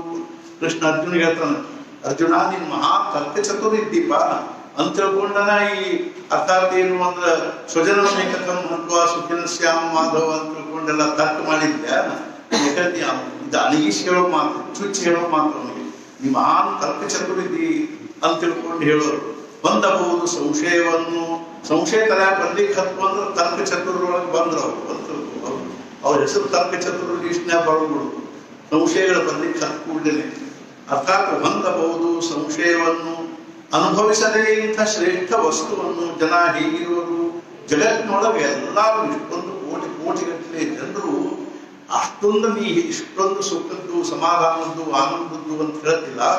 ಇಷ್ಟು ಮಂದಿ ಅದನ್ನ ಅನುಭವಿಸದೆ ಹೆಂಗ್ ಉಳ್ಕೊಂಡಾರೆ ಅಂತ. ಒಂದ್ ವೇಳೆ ಅಷ್ಟು ಸುಖಾನ ಇದ್ರೆ ಅರ್ಥಾತ್ ಏನು ಅಂದ್ರೆ ಅದ್ರೊಳಗೆ ಮುನಿಗೆ ಹೋಗ್ಬೇಕಾಗಿತ್ತು ಎಲ್ಲಾರು. ಖರೆ ಅಂದ್ರೆ ಯಾರು ನೋಡಿದವನು ಬ್ರಹ್ಮನಿಷ್ಠರಾಗಿ ನಾವು ಬ್ರಾ ಮುಡ್ಯಾಕ ಕೂತಾರ, ಈ ಮುಡ್ಯಾಕ ಕೂತಾರ, ಕಣ್ಣು ಕೂತಾರ, ಯಾರು ನೋಡಿದ್ರು ಬ್ರಹ್ಮನಿಷ್ಠರಾಗಿದ್ದಾರೆ. ಅರ್ಥಾತ್ ಏನು ಅಂದ್ರೆ ಅಲ್ಲಿ ನಿಂಬಾಳದಲ್ಲಿ ಹೆಂಗ್ ಅರ್ಥಾಗೊಬ್ರು ಗಾದಿ ಹಾಕಿಕೊಂಡು ಮಾರಿ ಮುಸುಗ ಹಾಕೊಂಡು ಕೂತ್ ಬಿಟ್ಟಿರ್ತಾರಲ್ಲ ಬ್ರಹ್ಮನಿಷ್ಠರಾಗಿ, ಹಂಗೆ ಯಾರು ನೋಡಿದ್ರು ಆಗ್ಬೇಕಾಗಿತ್ತು. ಆದ್ರೆ ಒಬ್ರು ಏನಲ್ಲ ಅಂದ್ರೆ ಮೂರನೇ ಮಾಲಿ ಏನಿಗೆ ತಯಾರಿಲ್ಲ. ಹಿಂಗೆ ಯಾಕೆ ಅಂಥದ್ದು ಏನಾಗಿರಲ್ಲ ಅಂತ ಕೇಳ್ತಾ ಇದ್ದಾರೆ. ಅನುಭವಿಸದೇ ಇಂಥ ಶ್ರೇಷ್ಠ ವಸ್ತುನು ಜನ ಹೇಗಿರುವುದು, ಯಾಕೆ ಅನುಭವಿಸೋದು? ತಿರುಗಿ ಮುರುಗಿ ಅದನ್ನ ತಿನ್ಬೇಕು, ಇದನ್ನ ತಿನ್ಬೇಕು, ಅದನ್ನ ಕುಡಿಬೇಕು, ಇದನ್ನ ಕೊಡ್ಬೇಕಂತ ಯಾಕೆ ಬಂದು ಹೇಳ್ತಾರೆ? 100ಕ್ಕೆ 1 ಬಡ್ಡಿ ಸಿಕ್ಕರು, ಉರಿಯುವ ಅಗ್ನಿಯಲ್ಲಿ ಜಿಗಿಯುವರು, ಅನಾಯಾಸ ಪ್ರಾಪ್ತ ಸ್ವಸುಖವನ್ನಾದರೂ ಹೀಗೆ ಬಿಟ್ಟಿರುವುದಲ್ಲ. ನಿಮ್ಮ ಮನ್ಯಾಗ ತಂದು ನಾವು ದುಡ್ಡು ಸುರುತ್ತೀವಿ ಅಂದ್ರೂ ಕೇಳಿದ್ದ ಇಲ್ಲ. 100ಕ್ಕೆ 1 ಬಡ್ಡಿ ಕೊಡ್ತೀವಿ ಅಂದ್ರೆ ಬೇಕಾದಷ್ಟು ಕಷ್ಟಪಟ್ಟಿದ್ದ ತಯಾರಾಗ್ತದೆ. ಅರ್ಥಾತ್ ಏನು ಅಂದ್ರೆ 100ಕ್ಕೆ 1 ಬಡ್ಡಿ ಸಿಕ್ಕರು, ಉರಿಯುವ ಅಗ್ನಿಯಲ್ಲಿ ಜಿಗಿಯುವರು. ಅರ್ಥಾತ್ ನಾವು 100ಕ್ಕೆ 1 ರೂಪಾಯಿ, ಜ್ಞಾನೇಶ್ವರ ಮಹಾರಾಜನ ಕಾಲಕ್ಕೆ 100ಕ್ಕೆ 1 ರೂಪಾಯಿ ಬಡ್ಡಿಯಲ್ಲಿ ಈಗಿನ ಕಾಲಕ್ಕೆ ಏನಾಗ್ತಕ್ಕ. ಅರ್ಥಾತ್ ಏನು ಅಂದ್ರೆ ಈ 100ರ ಆಗಂಗಾಗ್ತದೆ ಬಡ್ಡಿ. 100ಕ್ಕೆ 1 ಬಡ್ಡಿ ಸಿಕ್ಕರು, ಉರಿಯುವ ಅಗ್ನಿಯಲ್ಲಿ ಜಿಗಿಯುವರು. ನಾವೊಂದು 100ಕ್ಕೆ 1 ರೂಪಾಯಿ ಬಡ್ಡಿ ಕೊಡ್ತೀನಿ ಅಂತಂದ್ರೆ ನಾವು ಜಿಗಿ ತಯಾರಾಗ್ತೀವಿ ಅಂದ್ರೆ ಅರ್ಥಾತ್ ಈ ಪ್ರಪಂಚದೊಳಗಿನ ಒಂದು ಇಷ್ಟು ಸುಖಕ್ಕಾಗಿ ಅರ್ಥಾತ್ ಏನು ಅಂದ್ರೆ ಒಂದು ಕಣಕ್ಕಾಗಿ ಒಂದು ಮನ ಕಳ್ಕೋತಾರೆ ಅಂತ. ಒಂದು ಕಣ ಸುಖಕ್ಕಾಗಿ ಒಂದು ಮನ ಕಳ್ಕೋತಾರೆ. ಅನುಭವಿಸದೇ ಇಂಥ ಉರಿಯುವ ಅಗ್ನಿಯಲ್ಲಿ ಜಿಗಿಯುವರು, ಅನಾಯಾಸ ಪ್ರಾಪ್ತ ಸ್ವಸುಖವನ್ನಾದರೂ ಹೀಗೆ ಬಿಟ್ಟಿರುವುದಲ್ಲ. ಈ ಜ್ಞಾನ ಯೋಗವನ್ನು ಮುಖ್ಯವಾಗಿ ಹೇಳ್ತಕ್ಕಂಥವ್ರು ಇಂಥ ವಿಚಾರಗಳನ್ನ ಮುಖ್ಯವಾಗಿ ಹೇಳ್ತಾರೆ. ಏನು ಅಂದ್ರೆ ಎಷ್ಟು ಅನಾಯಾಸ ಪ್ರಾಪ್ತದ, ಸುಮ್ಮನೆ ಕಣ್ಣು ಕೂಡ್ರಿ ಆ ಒಳಗೇನು ಆತ್ಮಭಾವದ ಜೊತೆ ತಾದಾತ್ಮ್ಯಾಗಿ ನಾನು ಆನಂದದಲ್ಲಿ ಇರುತ್ತೇನೆ, ನಾನು ಸುಖವಾಗಿ ಇರುತ್ತೇನೆ, ನಾನು ಶಾಂತವಾಗಿ ಇರುತ್ತೇನೆ, ನನ್ನಲ್ಲಿ ಯಾವುದೇ ಚಿಂತೆ ಇಲ್ಲ, ಕಾಳಜಿ ಇಲ್ಲ, ಭಯ ಇಲ್ಲ, ಉದ್ವೇಗ ಇಲ್ಲ, ಅಶಾಂತಿ ಇಲ್ಲ, ಸಮಾಧಾನ ಇಲ್ಲ, ನಾನು ಆನಂದದ ಸಮುದ್ರದಲ್ಲಿ ಏನ್ ಮಾಡ್ಲಿಕ್ಕೆ ಅಂದ್ರೆ ತೇಲಿಯಾಡ್ಲಿಕ್ಕೆ ಹತ್ತು ಬಿಟ್ಟಿನಿ ಅನ್ಕೋತ ಕೂತ್ರ ಅದು ಸುಮ್ಮನೆ. ಆಮೇಲೆ ನೀವು ಇದನ್ನ ತಿಂತೀರಿ ಬೇಡ, ನಾನು ಆನಂದದಲ್ಲಿ ಇದ್ದೀನಿ ಅಂತ ಹೇಳಿ ಬರ್ತಿದ್ರೆ ನೀವು ಇಷ್ಟ್ಯಾಕೆ ಕಷ್ಟಪಡ್ತೀರಿ ಅಂತ. ಹಿಂಗೆ ಸ್ವಸುಖವನ್ನಾದರೂ ಹೇಗೆ ಬಿಟ್ಟಿರುವುದಲ್ಲ ಪವಿತ್ರ ಹಾಗೂ ರಮ್ಯ, ಅದೇ ರೀತಿ ಸುಲಭೋಪಾಯ ಗಮ್ಯ ಸ್ವಸುಖ ಪರಮ ಧರ್ಮ್ಯ ಅಲ್ಲದೆ ನಮ್ಮಲ್ಲಿಯೇ ಇರುವುದು. ಈ ಸುಖ ಹೆಂಗದಪ್ಪ, ಈ ಜ್ಞಾನ ಹೆಂಗದ ಅಂದ್ರೆ ಇದು ಅತ್ಯಂತ ಪವಿತ್ರವಾಗಿರ್ತಕ್ಕಂಥದ್ದು. ಜ್ಞಾನ ಅನ್ನುವಂಥದ್ದು ಅತ್ಯಂತ ಪವಿತ್ರವಾಗಿರ್ತಕ್ಕಂಥದ್ದು ಮತ್ತು ಎಷ್ಟು ರಮ್ಯವಾಗಿರ್ತಕ್ಕಂಥ ಈ ಜ್ಞಾನದ ಅನುಭವ ಅಂತಂದ್ರೆ ಹುಚ್ಚನ ಹಿಡಿದು ಹೋಗ್ತದೆ ಅಂತ. ಮನುಷ್ಯನಿಗೆ ಸ್ವಾಭಾವಿಕವಾಗಿ ರಮ್ಯ ವಸ್ತುಗಳನ್ನ ಅಂದ್ರೆ ಮನಸ್ಸನ್ನ ರಮಮಾಣಗೊಳಿಸ್ತಕ್ಕಂಥ ವಸ್ತುಗಳನ್ನ, ವ್ಯಕ್ತಿಗಳನ್ನ ಅಥವಾ ಅಂತ ಒಂದು ವಾತಾವರಣವನ್ನು ನೋಡಿದ ಕೂಡಲೇ ಮನುಷ್ಯ ಏನ್ ಮಾಡ್ತಾನೆ, ಹುಚ್ಚರಂಗೆ ಹೆಂಗೆ ಆಗಿಬಿಡ್ತಾನ. ಹಂಗ ಜ್ಞಾನ ಬಂದ ಕೂಡಲೇ, ಒಳಗ ಅನುಭವ ಬಂದ ಕೂಡಲೇ ಆ ರಮ್ಯತೆಯಲ್ಲಿ ಜಗತ್ತಿನ ಒಂದೇನು ಅಂತಂದ್ರ ರಮ್ಯತೆಯನ್ನು ಮರೆತು ಬಿಡ್ತಾನೆ, ಅಲಕ್ಷ್ಯ ಮಾಡಿಬಿಡ್ತಾನೆ, ಅದನ್ನು ತುಚ್ಛ ಅಂತ ತಿಳ್ಕೊಂಡ್ಬಿಡ್ತಾನೆ. ಅದೇ ರೀತಿ ಸುಲಭೋಪಾಯ ಗಮ್ಯ, ಇದಕ್ಕಾಗಿ ಬಹಳ ಏನೇನು ಕಷ್ಟಪಡ್ಬೇಕಾಗಿ ಬರುವುದಿಲ್ಲ. ಅರ್ಥಾತ್ ಏನು ಅಂದ್ರೆ ಎದ್ದು ಕೂಡ್ಬೇಕಾಗಿ ಸರಿ ಬರಾಗಿಲ್ಲ. ಇದಕ್ಕೆ ಮಲ್ಕೊಂಡಲ್ಲೇ ಕಣ್ಣು ಮುಚ್ಚಿಕೊಂಡ ನಾನು ಬ್ರಹ್ಮಿದ್ದೀನಿ, ಆನಂದಲ್ಲಿದ್ದೀನಿ, ಸಮಾಧಾನದಲ್ಲಿದ್ದೀನಿ ಅನ್ಕೋತಿದ್ದು ಬಿಟ್ರೆ ಅದು ಸ್ವಸುಖ ಪರಮ ಧರ್ಮ್ಯ. ಇದು ನಮ್ಮೊಳಗೆ ಇರ್ತಕ್ಕಂಥ ನಮ್ಮೊಳಗಿನ ಸುಖವನ್ನೇ ನಾವು ಅನುಭವಿಸ್ಬೇಕಾಯ್ತು. ಹೊರಗಿನ ಸುಖವನ್ನು ನಾವು ಅಪೇಕ್ಷಾನ ಮಾಡಂಗಿಲ್ಲ. ಆ ಸುಖದ ನೆಲೆ ನಮ್ಗೆ ಹತ್ತಿವು ಅಂದ್ರೆ, ಆ ಸುಖದ ನೆಲೆ ಹತ್ತುದು ಬೇಡ, ಆ ಸುಖದ ಒಂದು ಗಾಳಿ ಬೀಸಿದ್ರ ಒಳಗೆ ನಮ್ಮ ಅಂತಃಕರಣದಲ್ಲಿ ಆನಂದದ್ದು, ಸಮಾಧಾನದ್ದು, ಸುಖದ್ದು, ಶಾಂತಿದು ಒಳಗೊಂಚೂರು ನಮ್ಮ ಮನಸ್ಸಿಗೆ ಸ್ಪರ್ಶ ಆದ್ರೆ ಸಾಕು. ಈ ಹೊರಗಿನ ಪ್ರಪಂಚದ ವಿಷಯ ಸುಖಗಳನ್ನು ನಾವು ಏನ್ ಮಾಡಿಬಿಡ್ತಾನಂದ್ರೆ ಅತಿ ನಿಕೃಷ್ಟ ಅಂತ ತಿಳ್ಕೊಂಡ್ಬಿಡ್ತಾನೆ. ಆದ್ರಿಂದ ಅಲ್ಲಿ ಜ್ಞಾನೇಶ್ವರ ಮಹಾರಾಜ ಒಂದು ಇನ್ನೊಂದು ಕಡೆ ಮುಂದೆ ಬರೀತಾರೆ. ಏನು ಅಂದ್ರೆ ಯಾವ ಮನುಷ್ಯನು ಅರ್ಥಾತ್ ಏನು ಅಂದ್ರೆ ಆ ಒಂದು ಇಂದ್ರನ ಭವನದಲ್ಲಿ ಇರ್ಲಿಕ್ಕೂ ಯಾವ ಏನಂದ್ರೆ ಒಲ್ಲಾಗ್ತದನು ಅವ ಈ ಅರ್ಥಾತ್ ಏನು ಪರ್ವಂಜಾನ ಈ ಎಂಥ ಒಂದು ಚಿಕ್ಕಲಿಗಾರ ಜೋಪಡಿ ಒಳಗಿರ್ತಾನೆ. ಅರ್ಥಾತ್ ಏನು ಅಂದ್ರೆ ಅವನಿಗೆ ಆ ಇಂದ್ರನ ಅರಮನೆಯಲ್ಲಿ ಇರ್ಲಿಕ್ಕೂ ಏನದ ಅಸಹ್ಯ ಅಂತ ತಿಳ್ಕೊಂಡು ಯಾರಿಗೆ ಅನಿಸ್ತದನು. ಇಂದ್ರನ ಅರಮನೆಯೂ ಇಂದ್ರನ ಒಂದೇನದ ಭವನೂ ಸಹಿತ ಯಾರಿಗೆ ಏನದ ಅಂದ್ರೆ ನಿಕೃಷ್ಟ ಅನಿಸ್ತದನು, ಅಲ್ಲಿಗೇನು ಅವನಿಗೆ ಸುಖ ಅನಿಸೋದಿಲ್ಲ. ಅವ ಏನ್ ಮಾಡ್ಲಿಕ್ಕೆ ಶಕ್ಯದ ಅಂದ್ರೆ ಈ ರಸ್ತೆದಾಗ ಇದನ್ನ ಗುಡಿಸ್ಲಾಕೊಂಡಿರ್ತಾರಲ್ಲ ಅಂಥವ್ರು ಗುಡಿಸಲ್ದಾಗ ಇರ್ಲಿಕ್ಕೆ ಶಕ್ಯದ. ಯಾವಾಗ ಅಮೃತ ಕುಡಿಲಿಕ್ಕೂ ಬೇದಾದನು, ಅಮೃತ ಕುಡಿಲಿಕ್ಕೂ ಅವನಿಗೆ ಯಾವ ಇಚ್ಛೆ ಎಲ್ಲಿ ಬಾಯಿ ತೆಗೆದು ಬಿಡ್ಕೊ ಮಾರಾಯ, ಒಳಗೆ ನಾನು ಅಮೃತದ ಒಳಗೆ ಅಂಡದ ನನ್ನೊಳಗ ಅದೇಲಿ ಅಮೃತ ಕುಡಿಲಿಕ್ಕೆ ಹೋಗ್ಲಿ ನಾವು ಎಂದಾದ್ರೂ ಏನಾದ್ರು ನಮ್ಮಂತ ಅರ್ಥಾತ್ ಏನು ಅಂದ್ರೆ ಮಜ್ಜಿಗೆ ಕುಡಿಲಿಕ್ಕೆ ಅವನ ಅಪೇಕ್ಷಾ ಪಡ್ತಾನೆ ಅಂತ.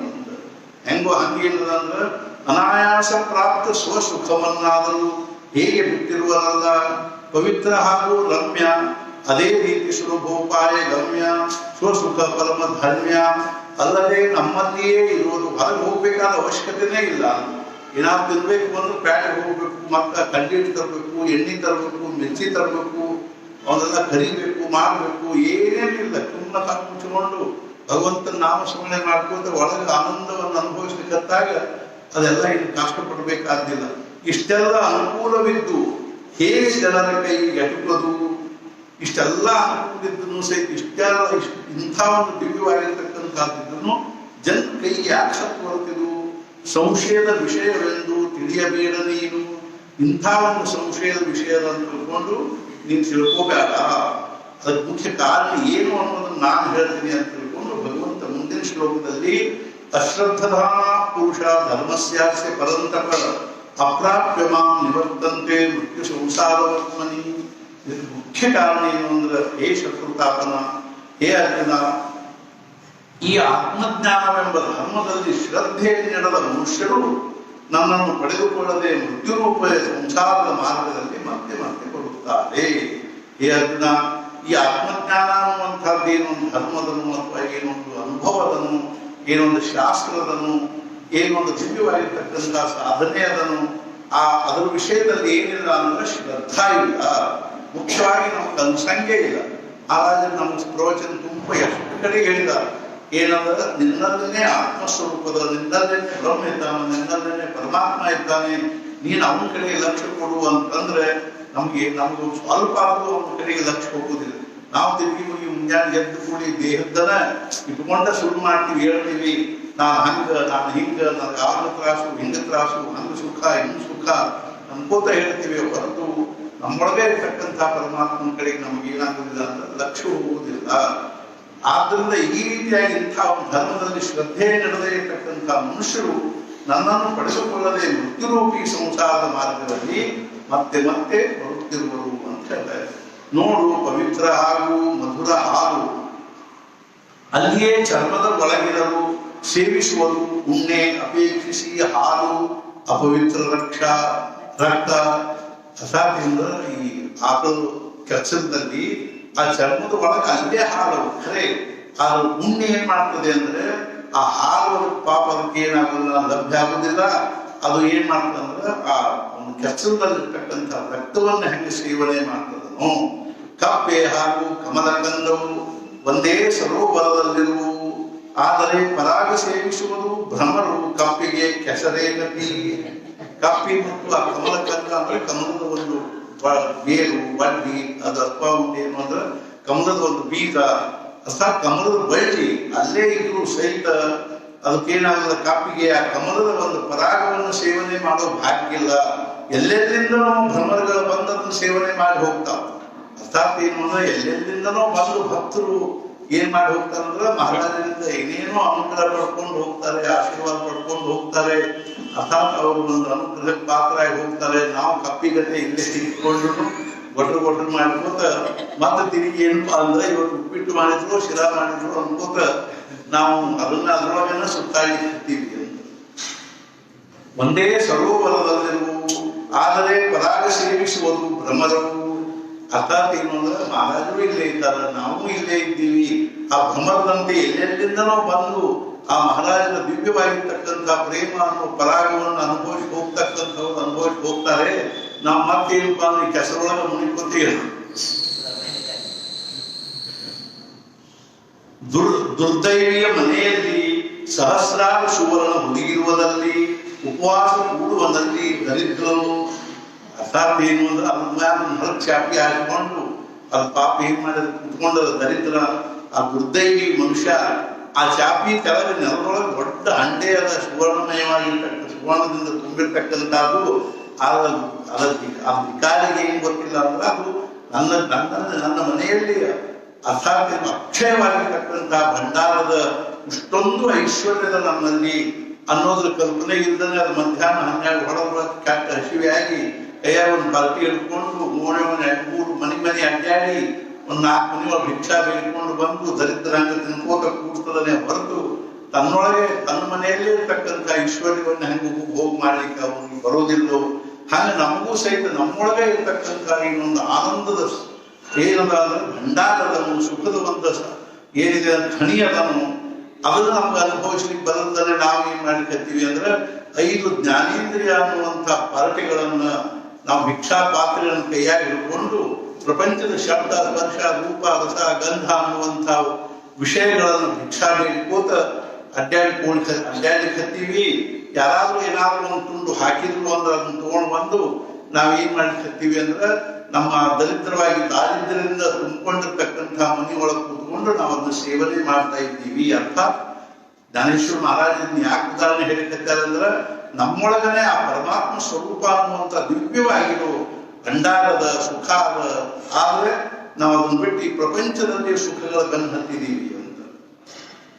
ಅದರಂತೆ ಹೃದಯದಲ್ಲಿ ನಾನು ರಾಮ ಇರಲಾಗಿ ಸರ್ವ ಸುಖಗಳ ಆರಾಮ. ಹೀಗಿದ್ದರೂ ವಿಷಯ ಕಾಮ ಅಜ್ಞಾನಿಯು. ಅರ್ಥಾತ್ ಹೃದಯದೊಳಗೆ ನಾನು ರಾಮ ಸಾಕ್ಷಾತ್ ಪರಮಾತ್ಮ ಇರಲಾಗಿ ಸರ್ವ ಸುಖಗಳ ಆರಾಮ. ಎಲ್ಲಾ ಪ್ರಕಾರವಾಗಿರ್ತಕ್ಕಂಥ ಸುಖಗಳಿಗೆ ನಾನು ಏನಿದ್ದೀನಿ. ಆರಾಮ ಅಂದ್ರೆ ಒಂದು ತೋಟ ಇದ್ದಂಗೆ, ಆರಾಮ ಅಂದ್ರೆ ಆಸವಂತಾತ್ ರಾಮ. ನಮ್ಮ ಸುತ್ತಮುತ್ತಲು ರಾಮ ಇರೋದಕ್ಕೆ ಆರಾಮ. ಎಲ್ಲಿ ಹೆಂಗಿದ್ದೀರಿ ಅಂದ್ರೆ ನಾವು ಆರಾಮ ಇದ್ದೀವಿ, ಅರಾಮ ಅಲ್ಲ ಆರಾಮ. ಅರ್ಥಾತ್ ಆರಾಮ ಅಂದ್ರೆ ಅರ್ಥ ಏನು ಅಂದ್ರೆ ನಮ್ಮ ಸುತ್ತಮುತ್ತಲು ಆರಾಮ ಇದ್ದಾನೆ, ಭಗವಂತ ಇದ್ದಾನೆ, ಆನಂದದ ಸಮಾಧಾನದ ಅನ್ನೋದಕ್ಕೆ ನಾವು ಆರಾಮ ಇರೋದು ಅಂತ ತಿಳ್ಕೊಂಡ ಅರ್ಥ. ನಾವು ಆರಾಮ ಇಲ್ಲ ಅಂದ್ರೆ ಆಸಮಂತಾತ್ ರಾಮ ಇಲ್ಲ, ಆರಾಮ ಇದ್ದೀವಿ. ಅಂದ್ರೆ ಇಲ್ಲ ಅಂತ, ರಾಮ ಅಂದ್ರೆ ನಮ್ಮ ಹತ್ರ ರಾಮ ಇಲ್ಲ ಅನ್ನೋದು. ಹೀಗಿದ್ದರೂ ವಿಷಯ ಕಾಮ ಅಜ್ಞಾನಿಯಾಗಿರ್ತಕ್ಕಂಥ ಏನ್ ಮಾಡ್ತಾನೆ ಅಂದ್ರೆ ನಮ್ಮೊಳಗಿರ್ತಕ್ಕಂಥ ನಮ್ಮ ಅಂತಃಕರಣದಲ್ಲಿರ್ತಕ್ಕಂಥ ಭಗವಂತನ ಕಡೆಗೆ ನಮ್ಗೆ ಲಕ್ಷ್ಯ ಇಲ್ಲ. ನಾವೇನ್ ಮಾಡ್ಲಿಕ್ಕೀವಿ ಅಂದ್ರೆ ಪ್ರಪಂಚದ ವಿಷಯಗಳ ಕಡೆಗೆ ಅಪೇಕ್ಷೆ ಪಡ್ತಾ ಇದ್ದೀವಿ. ಕಣ್ಣಿನಿಂದ ನೋಡಿ ಬಹು ಮೃಗ ಜಲವನ್ನು ಉಗುಳಿದಂತೆ ನುಂಗುವ ಅಮೃತವನ್ನು ಅರ್ಥಾತ್ ಅರ್ಥಾತ್ ನೀರು ಹರಿಲಿಕ್ಕೆ ಹತ್ತಿದ ಅನ್ನೋದನ್ನ ನಾವು ನನ್ನ ಬಿಸಿಲಿನಾಗ ಬಟಾವಟ ಮಧ್ಯಾಹ್ನದಾಗ ಬಿಸಿಲಿನೊಳಗ ಅಲ್ಲಿ ನೀರು ಹರಿಲಿಕ್ಕೆ ಹತ್ತಿದೇನೋ ಅಂತ ತಿಳ್ಕೊಂಡು ಕಾಣಿಸ್ತದ. ದೂರದಲ್ಲಿ ಟಾರ್ ರೋಡ್ ಮೇಲೆ ನೋಡ್ಬೇಕು ಹೆಂಗಲ್ಲಿ ನೀರು ಹರಿದಂಗ ಕಾಣಿಸ್ತದ. ಅಲ್ಲಿ ನೀರು ಎಷ್ಟೊಂದು ನೀರಲ್ಲ ಅಂತ ತಿಳ್ಕೊಂಡು ನಾವ್ ಏನ್ ಮಾಡ್ದಂಗ ಆಯ್ತದ ಅಂದ್ರೆ ಬಾಯೊಳಗಿರ್ತಕ್ಕಂಥ ಅಮೃತದ ಗುಟಕನ್ನು ಉಗಳಿ ಆ ಒಂದೇನು ಅಂದ್ರೆ ಆ ಸೂರ್ಯನ ಬಿಸಿಲಿನಲ್ಲಿ ಕಾಣತಕ್ಕಂಥ ಮೃಗಜಲವನ್ನ ಅರ್ಥಾತ್ ಆ ಮರುಮರೀಚಿಕೆ ಅಂತ ಆ ಮೃಗಜಲ ಅಂದ್ರೆ ಅದು ಒಂದು ಸುಮ್ಮನೆ ಏನು ಅಂದ್ರೆ ಭ್ರಮ. ಆ ನೀರನ್ನು ನಾವು ಕುಡಿಲಿಕ್ಕೆ ಹೋದಂಗ ಆಗ್ತದೆ. ನಮ್ಮೊಳಗೆ ಇರತಕ್ಕಂಥ ಆನಂದವನ್ನು ನಾವು ಉಪಭೋಗ ಮಾಡೋದನ್ನು ಬಿಟ್ಟು ಪ್ರಪಂಚದ ವಿಷಯಗಳಲ್ಲಿ ಆನಂದವನ್ನು ಅಪೇಕ್ಷಾ ಮಾಡ್ತಾ ಇದ್ದೀವಿ. ಅದೇ ರೀತಿಯಾಗಿ ಶಿಲ್ಪೆಗಾಗಿ ಕೊರಳಲ್ಲಿಯ ಸ್ವಲ್ಪ ಸ್ಪರ್ಶ ಮಣಿಯನ್ನು ಕೊರಳ ನಾನು ಕೊರಳಲ್ಲಿಯೇ ಮಾಡಿ ಸ್ಪಷ್ಟ ತಿಳಿಸುವೆ. ಶಿಲ್ಪೆಗಾಗಿ ಕೊರಳಲ್ಲಿಯ ಸ್ಪರ್ಶ ಮಣಿಯನ್ನು ಹರಿದೊಗೆದಂತೆ ಕೊರಳಾಗ ಸ್ಪರ್ಶ ಮಣಿ ಕಟ್ಕೊಂಡಿವಿ. ಸ್ಪರ್ಶ ಮಣಿ ಅಂದ್ರೆ ಏನು ಅದ್ರ ಅರ್ಥ ಏನು ಅಂದ್ರೆ ಅದನ್ನ ಯಾವ ಕಬ್ಬಣಕ್ಕೆ ತಾಗಿಸ್ತೀವೋ ಅದು ಬಂಗಾರ ಆಗ್ತದೆ. ಅಂಥ ಮಣಿ ನಮ್ಗೆ ಏನ್ ಮಾಡಿದ್ರು ಅಂದ್ರೆ ಸತ್ಪುರುಷರು ಕೊಟ್ಟರು. ಸದ್ಗುರುಗಳು ನಿನಗೆ ಕಟ್ಕೋಪಾಯ ಕೊಳ್ಳಾಗ ಇದು ಸ್ಪರ್ಶ ಮಣಿ ಅದ, ನಿನಗಿನ್ನ ದಾರಿದ್ರ್ಯದ ಆಯುಷ್ಯ ತುಂಬ ಅಂತ ತಿಳ್ಕೊಂಡು ನಮ್ಗೆ ಅದನ್ನು ಕೊಟ್ಟರು. ಆಗ ನಾವು ಏನ್ ಮಾಡಿದ್ವಿ ಅಂದ್ರೆ ಅದು ಚಕ ಚಕ ಚಕ ಹೊಳೆಯುವಂತ ಒಂದು ಶಿಲ್ಪಿ ಬಿದ್ದಿತ್ತು. ಅದನ್ನ ನೋಡಿ ಆಹಾ ಎಷ್ಟು ಚಂದ ಹೊಳಿಲಿಕ್ಕೆ ಹತ್ತಿರ ಅಂತ ತಿಳ್ಕೊಂಡು ಈ ಸ್ಪರ್ಶ ಮಣಿಯನ್ನ ಕಿತ್ಕೋಗೋದು ಆ ಶಿಲ್ಪಿ ಕೊಳ್ಳ ಕಟ್ಟಿಕೊಂಡಂಗಾಗ್ತದೆ. ಅದರಂತೆ ನಾನು ನನ್ನದೆಂಬ ಗೊಂದಲದಲ್ಲಿ ಆಯುಷ್ಯ ಎಲ್ಲ ಬರೀ ಇದ್ರೊಳಗೆ ಹೋಗ್ತದೆ. ನಾನು ನಂದು ಪಾಪ ನನ್ನನ್ನು ಪಡೆಯಲಾರದಲ್ಲಿ, ಆದ್ದರಿಂದ ಜನ್ಮ ಮರಣ ಪ್ರವಾಹದಲ್ಲಿ ಮುಳುಗು ಹಾಕುತ್ತಿರುವುದು ನಾನು ನನ್ನದೆಂಬ ಗೊಂದಲದಲ್ಲಿ ಆಯುಷ್ಯ ತುಂಬ ಬರೀ ನಾನು ನಂದು ಅನ್ನೋ ಒಂದು ಈ ಗೊಂದಲದೊಳಗ ಪಾಪ ಅಂದ್ರೆ ನಾವು ಪಾಪ ಏನ್ ಪಾಪ ನನ್ನನ್ನು ಪಡೆಯಲಾರದಲ್ಲಿ ಪಾಪ ನನ್ನನ್ನು ಏನ್ ಮಾಡುವಲ್ಲ ಅಂದ್ರೆ ಪಡ್ಕೋವಲ್ಲ. ನಾನು ನಮ್ಮದ್ರ ಮಧ್ಯದಲ್ಲಿ ಎಷ್ಟೊಂದು ಸ್ವಲ್ಪ ಏನಿಲ್ಲ ಅಂದ್ರೆ ಭಗವಂತ ಬರೀ ಜಗನೇ ಇಲ್ಲ, ಅಷ್ಟು ಟೈಟ್ ಅದ. ನಾನು ನಂದು ಅನ್ನೋದು ನಮ್ಮ ಅಂತಃಕರಣವಾಗಿ ಎಷ್ಟು ಟೈಟ್ ಆಗಿದಂದ್ರೆ ಗಟ್ಟಿಯಾಗಿದಂದ್ರೆ ಅಲ್ಲಿ ಒಳಗೆ ಪಾಪವನ್ನು ಸೇರ್ಕೊಳ್ಳಿ ಪ್ರಯತ್ನ ಮಾಡ್ತಾನೆ. ಖರೆ ಒಳಗೆ ಮನಸ್ಸಿಗೆ ಬಟ್ಟೆ ಏನಿಲ್ಲ ಅಂದ್ರೆ ಒಂದು ಕೂದಲಿಗೆಷ್ಟು ಜಗ ಇದೆ ಅಷ್ಟು ನಮ್ಮ ಅಂತಃಕರಣ ನಾನು ನಂದು ಅನ್ನೋದು ತುಂಬಿಕೊಂಡು ಹೋಗ್ಬಿಟ್ಟಿದೆ ಅಂತ. ಆದ್ದರಿಂದ ಜನ್ಮ ಮರಣ ಪ್ರವಾಹದಲ್ಲಿ ಮುಳುಗು ಹಾಕುತ್ತಿರುವನು. ಆದ್ದರಿಂದ ಜನ್ಮ ಮರಣ ಮತ್ತು ಪುನರಪಿ ಜನನ ಪುನರಪಿ ಮರಣ ಅನ್ನುವಂಥ ಒಂದು ಚಕ್ರದಲ್ಲಿ ತಿರುಗಿ ಹಾಕ್ತಾ ಇದ್ದಾನೆ, ಪ್ರವಾಹದಲ್ಲಿ ಮುಳುಗು ಹಾಕ್ತಾ ಇದ್ದಾನೆ. ವಸ್ತುತಃ ನಾನು ಹೀಗಿರುವೆನು, ಎದುರಿಗಿರುವಂತೆ ಸೂರ್ಯನು. ಜ್ಞಾನೇಶ್ವರ ಮಹಾರಾಜರು ಹೆಂಗ್ ಬರೀತಾರ ನೋಡಿ. ವಸ್ತುತಃ ನಾ ಹೆಂಗಿದ್ದೀನಿ ಅಂದ್ರ ನಾ ಹೆಂಗ ನಮ್ಮ ಎದುರಿಗೆ ಇರ್ತಕ್ಕಂಥ ಸೂರ್ಯ ಹೆಂಗಿದ್ದಾನೋ ಹಂಗ. ಅರ್ಥಾತ್ ಏನು ಅಂದ್ರೆ ಅಷ್ಟು ಸ್ಪಷ್ಟವಾಗಿರ್ತಕ್ಕಂಥವ, ಅನುಭವಕ್ಕೆ ಬರ್ತಕ್ಕಂಥವ, ಪ್ರಕಾಶ ಸ್ವರೂಪನಾಗಿರ್ತಕ್ಕಂಥವ, ಅಂಥವ ನಮ್ಮ ಎದುರಿಗಿರ್ತಕ್ಕಂಥ ಸೂರ್ಯ ಎಷ್ಟು ಸ್ಪಷ್ಟವಾಗಿದ್ದಾನೋ ಹಂಗ ನಾನಿದ್ದೀನಿ. ಆದರೂ ನನ್ನಲ್ಲೆಲ್ಲ ದೋಷವೇನು ಒಮ್ಮೆ ಕಂಡು ಕಾಣದಂಥ, ಆದರೂ ನನ್ನಲ್ಲೆಲ್ಲ ದೋಷವೇನು ಒಮ್ಮೆ ಕಂಡು ಕಾಣದಂಥ. ಸೂರ್ಯ ಏನಾಗ್ಬೋದು ಅಂದ್ರೆ ಒಂದ್ಸಲ ಕಾಣಿಸ್ಬೋದು, ಒಂದ್ಸಲ ಕಾಣಿಸ್ಲಿಕ್ಕಿಲ್ಲ. ಮೋಡ ಬಂದ ಕೂಡ ಮುಚ್ಕೊಂಡ್ಬಿಡ್ತಾನೆ. ಆದ್ರೆ ನನ್ನೊಳಗೆ ಅಂತ ದೋಷನೂ ಇಲ್ಲ ಅಂತ ಭಗವಂತ ಏನಂತಾನಂದ್ರೆ ಸೂರ್ಯನಲ್ಲಿ ಏನಾದ್ರೂ ದೋಷ ಇದೆ. ಏನ್ ದೋಷ ಅದ ಅಂದ್ರೆ ಇದೇ ಎಷ್ಟು ಪ್ರಖರ್ ಬಿಸಿಲು ಬಿದ್ದಿತ್ರಿ, ಈ ಲಘು ಏನದ ಮಾಡುವುದು ಎಲ್ಲ ಮುಚ್ಚಿ ಹೋಗ್ಬಿಟ್ಟು ಸೂರ್ಯ ಅಂತ ತಿಳ್ಕೊಂಡು ಅನ್ಸುವಂತ ದೋಷ ಸೂರ್ಯನಲ್ಲಿ ಇರಬಹುದು. ಆದರೂ ನನ್ನಲ್ಲೆಲ್ಲ ದೋಷವಂಥ ದೋಷ ಏನೂ ಇಲ್ಲ. ಒಮ್ಮೆ ಕಂಡು ಕಾಣದಂಥದ್ದು, ಕಾಣದಂಥ ದೋಷ ನನ್ನಲ್ಲಿ ಏನೂ ಇಲ್ಲ. ಅಂಥ ಭಗವಂತನನ್ನು ಬಿಟ್ಟು ನಾವೇನ್ ಮಾಡ್ಲಿಕ್ಕತ್ತೀವಿ ಅಂದ್ರೆ ಈ ಪ್ರಪಂಚದ ನಾನು ನಂದು ಅನ್ನೋದ್ರ ಗೊಂದಲದಲ್ಲಿ ಒದ್ದಾಡ್ಲಿಕ್ಕತ್ತೀವಿ. ಮತ್ತು ಈ ಪ್ರಪಂಚದ ವಿಷಯಗಳೇ ನಮ್ಮ ನಿಜವಾದ ಸುಖ ಅನ್ನುವಂಥ ಭಾವನೆಯಿಂದ ಅವುಗಳ ಬೆನ್ನು ಹತ್ತಿದ್ದೀವಿ.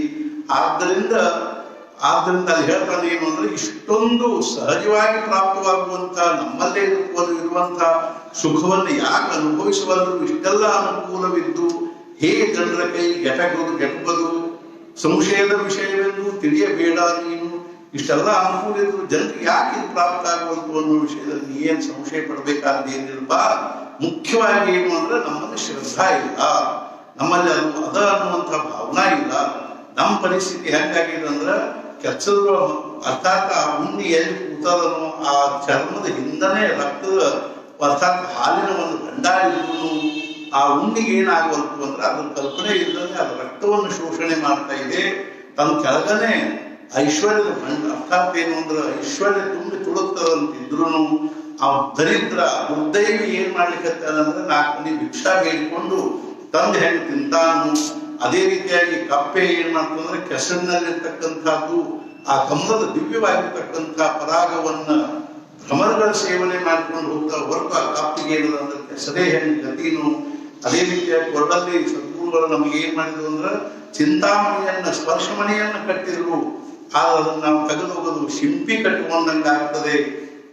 ಅರ್ಥಾತ್ ಏನು ಅಂದ್ರೆ ದೂರದಲ್ಲಿ ದುರ್ಗಳು ಹರಿತಕ್ಕಂಥ ನದಿಗತೆ ಹರಿತಕ್ಕಂಥ ಮೃಗಜಲವನ್ನು ನೋಡಿ ಬಾಯೊಳಗೆ ನಾವು ಸಹಜವಾಗಿ ಅರ್ಥಾತ್ ಸತ್ಪುರುಷರ ಅನುಗ್ರಹದಿಂದ ಏನೋ ಒಂದು ಮುಟುಕು ನಮಗೆ ಅಮೃತ ಸಿಕ್ತು ಒಂದು ಬಾಯ ಹಾಕೊಂಡು ಕುಡಿಸೋಕೆ ಆ ಮೃಗಜಲದ ಪ್ರವಾಹ ಕಂಡು ಕೂಡಲೇ ಛೇ ಅಂತ ತಿಳ್ಕೊಂಡು ಅದನ್ನ ಉಗಡಿ ಆ ಮೃಗಜಲವನ್ನು ಕುಡಿಲಿಕ್ಕೆ ಹೋದಂಗಾಗಿ ನಮ್ಮ ಪರಿಸ್ಥಿತಿ ಅದನ್ನ ಜ್ಞಾನೇಶ್ವರ ಮಹಾರಾಜರು ಹೇಳಿ ಆ ಪರಮಾತ್ಮ ಸ್ವರೂಪ ಹೆಂಗದ ಎಷ್ಟು ದಿವ್ಯದ ವಿಲಕ್ಷಣದ ಅನ್ನುವಂಥದ್ದನ್ನು ಮುಂದಿನ 2 ಶ್ಲೋಕಗಳಲ್ಲಿ ಹೇಳೋದೇನಿದೆ ಅಂದ್ರೆ ಬಹಳ ಅದ್ಭುತವಾಗಿರ್ತಕ್ಕಂಥ ವಿಷಯದ ಮಯಾತಮಿದಂ ಸರ್ವಂ ಜಗದವ್ಯಕ್ತ ಮೂರ್ತಿನ ಮತ್ಸಾನಿ ಸರ್ವಭೂತಾನಿ ನಚಾಹಂ ತೇಷ್ವಸ್ಥಿತಃ ನಚ ಮತ್ಸಾನಿ ಭೂತಾನಿ ಪಶ್ಯಮೇ ಯೋಗಮೈಶ್ವರಂ. ನನ್ನ ಯೋಗ ಹೆಂಗದ ನೋಡು, ನನ್ನ ಯೋಗದ ಐಶ್ವರ್ಯ ಹೆಂಗದ ನೋಡು ಅನ್ನುವಂಥ ಮಾತನ್ನೇ ಹೇಳ್ತಾನೋ ಅದಕ್ಕೆ ಜ್ಞಾನೇಶ್ವರ ಮಹಾರಾಜರು ಯಾವ ದಿವ್ಯವಾಗಿರ್ತಕ್ಕಂಥ ವಿಲಕ್ಷಣವಾಗಿ ಯೋಗಿಗಳನ್ನು ನಮ್ಗೆ ಎಷ್ಟು ಸರಳ ತಿಳಿಲಿಕ್ಕೆ ಬರುವಂತಹ ಪದ್ಧತಿಯೊಳಗೆ ಬರ್ತಾರೆ ಅನ್ನೋದನ್ನ ನಾವು ನಾಳಿನ ಸತ್ಸಂಗದಲ್ಲಿ ನಾವು ಶ್ರವಣ ಮಾಡೋಣ. ಈಗಾಗಲೇ 12 ಆಗ್ತಾ ಬಂತು. ಇವತ್ತು ಅರ್ಥಾತ್ ಏನು ಅನ್ನೋ ಒಂದು ಹೆಸರಿರೋ ಕಾರ್ಯಕ್ರಮ ಅಂದ್ರೆ ಆನ್ಲೈನ್ ನಲ್ಲಿ ವಿಡಿಯೋ ಕಾಲ್ ನಲ್ಲಿ ಹೆಸರಿರ್ತಕ್ಕಂಥ ಕಾರ್ಯಕ್ರಮ ಲಕ್ಷ್ಮೀಶನ ಮಗಳ ಅರ್ಥಾತ್ ಕನ್ಯಾಮಣಿಯ ಹೆಸರಿರುವಂತಹ ಕಾರ್ಯಕ್ರಮ ಇದೆ. ಅದು 12 ಅನ್ನೋದ್ರಿಂದ ನಾವು ಒಂದು 15 ನಿಮಿಷ ಆ ಕಾರ್ಯಕ್ರಮದ ಪ್ರಾರಂಭದವರೆಗೂ ನಾವು ಈ ಸತ್ಸಂಗದಲ್ಲಿ ಕಳೆದಾಯಿತು ಅಂತ ತಿಳ್ಕೊಂಡು ಹೇಳಿದ್ವಿ. ನಾಳಿನಿಂದ ಮತ್ತೆ ಸರಿಯಾಗಿ 11:30 12 ಗಂಟೆವರೆಗೂ ಶ್ರೀ ಜ್ಞಾನೇಶ್ವರ ಮಹಾರಾಜರ ದಿವ್ಯವಾಗಿರ್ತಕ್ಕಂತಹ ವಿಚಾರಗಳನ್ನ ನಾವು ಶ್ರವಣ ಮಾಡಿ ನಮ್ಮ ಜೀವನವನ್ನು ನಾವು ಪಾವನವನ್ನಾಗಿ ಮಾಡಿಕೊಳ್ಳೋಣ ಅಂತ ತಿಳ್ಕೊಂಡು ಹೇಳಿ ನಾನು ಸದ್ಗುರುಗಳ ಅನನ್ಯವಾಗಿ ಪ್ರಾರ್ಥನೆ ಮಾಡೋದೇನು ಅಂದ್ರೆ ಮಹಾರಾಜ ನಮಗೂ ನಿಮಗೂ ಎಲ್ಲರಿಗೂ ಅರ್ಥಾತ್ ಏನು ಅಂದ್ರೆ ಆಯುಷ್ಯ ಆರೋಗ್ಯ ಐಶ್ವರ್ಯವನ್ನು ಅನುಗ್ರಹಿಸಲಿ ಮತ್ತು ಮುಖ್ಯವಾಗಿ ನಮಗೆ ಭಗವಂತನಲ್ಲಿ ಭಕ್ತಿ ನಾಮದಲ್ಲಿ ಪ್ರೇಮ ಹಾಗೂ ಸದ್ಗುರು ಅನನ್ಯವಾಗಿರ್ತಕ್ಕಂಥ ನಿಷ್ಠೆಯನ್ನು ಕೊಡಲಿ ಅಂತ ತಿಳ್ಕೊಂಡು ಹೇಳಿ ಜಾನಕಿ ಜೀವನ ಸ್ಮರಣ ಜೈ ಜೈ ರಾಮ.